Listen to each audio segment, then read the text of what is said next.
শালা মশা গবেষণা করতে আইছে আমরা, আর আজকে আমাকে মশা গবেষণা শিক্ষা দিয়ে গেল। দেখা তো মনে হয় যে শালা কোনদিন স্কুলের বারান্দায় যায় নাই। কি লোক রে বাবা, এ লোক বাপের জন্মই দেখি নাই, আজকে মশা গবেষণা করতে আইসা নিজের এই শিক্ষা হয়ে গেছে।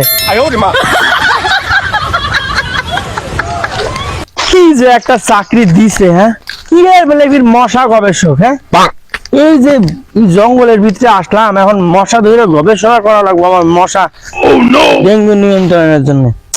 যাই এর ভিতরে দেখি মশা পাই কিনা, ধৈর্য আজকে ওরে ল্যাবে নিয়ে পরীক্ষা করবো ভালো করে। এই যে মশা একটা দেয়া যায়, ওরে বাবারে শালা কামড় মাইরে দৌড় দেয়, কামড় মাইরে দৌড় দেয়, ধরার কোনো সুযোগই নেই। ওরে বাবারে,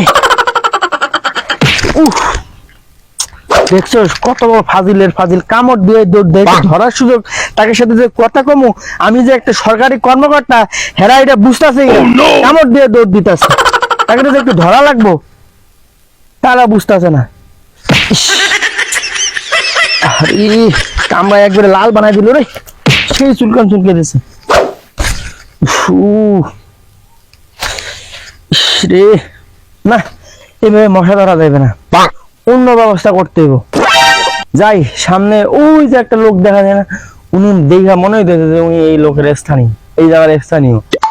ওনারে জিজ্ঞাসা করি, ওনারা তো অবশ্য মশা সম্পর্কে অবশ্য ভালো জানে, কারণ ওদের অভিজ্ঞতা আছে। আর আমরা সারাদিন থাকি এসি রুমের ভিতরে, বদ্ধ রুমের ভিতরে, আম করে যদি একটা মশা কামড় দেয় আমরা এয়ারোসল মাইরা মনে করে নির্বিষ করে দেয়, শেষ করে লাই। আর ওরা সারাদিন মাঠে ঘাটে কাজ করে, ওরা মশার কামড় খাওয়ার অভিজ্ঞতা আছে, তাই ওনার কাছে জিজ্ঞাসা করলে মনে হয় পাম। যাই সামনেই যাই।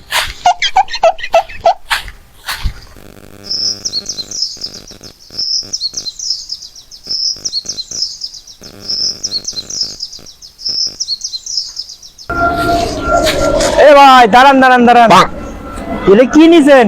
দেন না আপনি কি করি? ও ভাই একটু রাখেন, আপনার সাথে একটু কথা আছে। ভাই আপনি ভালো আছেন? হ্যাঁ ভাই ভালো আছি, আপনি কেমন আছেন? আমি ভালো আছি। আপনাকে তো চিনলাম না ভাই, আপনি কোন জায়গাতে আছেন? ভাই আপনি আমার চিনবেন না, আমি হলাম মশা গবেষক, সরকারি কর্মকর্তা। আমি আপনার কাছে আসছি একটু মশা নিয়ে প্রশ্ন করতাম, আপনি যদি মশা সম্পর্কে আমার একটু তথ্য দিতেন। ও সবই ঠিক আছে, আপনি মশা নিয়ে গবেষণা করবেন তা আমার কাছে, আপনি মশার কাছে যান। আমি কি মশা?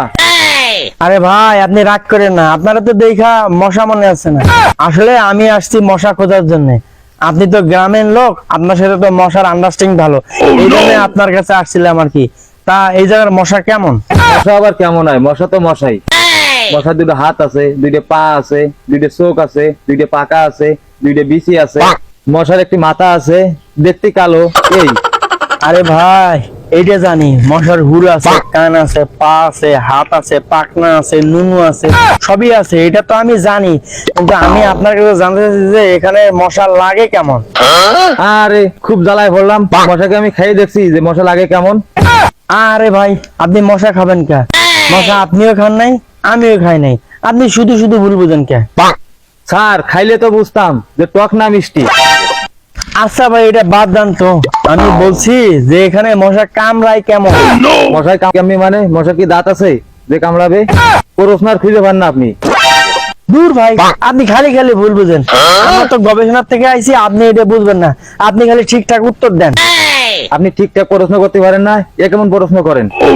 এ ভাই থামেন থামেন, এ ভাই আমি আইছি মশা গবেষণার থেকে, ডেঙ্গু থেকে বাঁচার জন্য।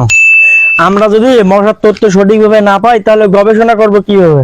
তখন তো আপনারাই বলবেন যে সরকার কিছু করতেছে না, মেয়র কিছু করতেছে না। এই জন্য আমাদের মশার তথ্য সঠিকভাবে জানানো দরকার। যদি আমরা মশার তথ্য ভালোভাবে জানি তাহলে আমরা ভালোভাবে গবেষণা করতে পারবো। ভাই আপনি যে ডেঙ্গু অফিস থেকে আসছেন তা আমি মানলাম, এ আপনার কোন ধরনের প্রশ্ন? মশা নিয়ে যে গবেষণা করবেন তা ঠিক আছে, মশা কি করলেই কামড়াবে না, কিভাবে ডেঙ্গু প্রতিরোধ করা যায় তা নিয়ে কাজ করবেন। আপনি যেভাবে গবেষণা করতেছেন এভাবে তো গবেষণা করলে মানুষ মরে সব সাফ হয়ে যাবে। এ ভাই এই মশা সম্পর্কে গবেষণা করতে গেলে আমাদের মশা সম্পর্কে জানা লাগবে না? আগে মশা সম্পর্কে জানতে হবে যে কেমন মশা, মশা কিভাবে বংশ বিস্তার করে, কেন করছে, কেন তাদের বাচ্চা কাচ্চা হচ্ছে। অথচ আপনি উত্তর দিলেন মশার দাঁত আছে, মশার হাত আছে, মশার পাকা আছে, মশার পা আছে, মশার বিচি আছে, মশা ঝাল গাছ কিনা। আরে ভাই আমরা তো আপনার কাছে এইসব জানতে চাইনি। আরে ভাই আপনারা যে টাকা পয়সা দিয়েছে না গবেষণা করার জন্য, ওই টাকা দিয়ে আপনি মশারি কিনে গবেষণা করেন গে, যাতে ওতে মশা না কামড়ায়। শালা মশা গবেষণা করতে আসছে আমরা, আর আজকে আমাকে মশা গবেষণা শিক্ষা দিয়ে গেল। দেখা তো মনে হয় যে শালা কোনদিন স্কুলের বারান্দায় যায় নাই। কি লোক রে বাবা, এ লোক বাপের জন্মই দেখি নাই, আজকে বাবা মশা গবেষণা করতে আইসা নিজের এই শিক্ষা হয়ে গেছে।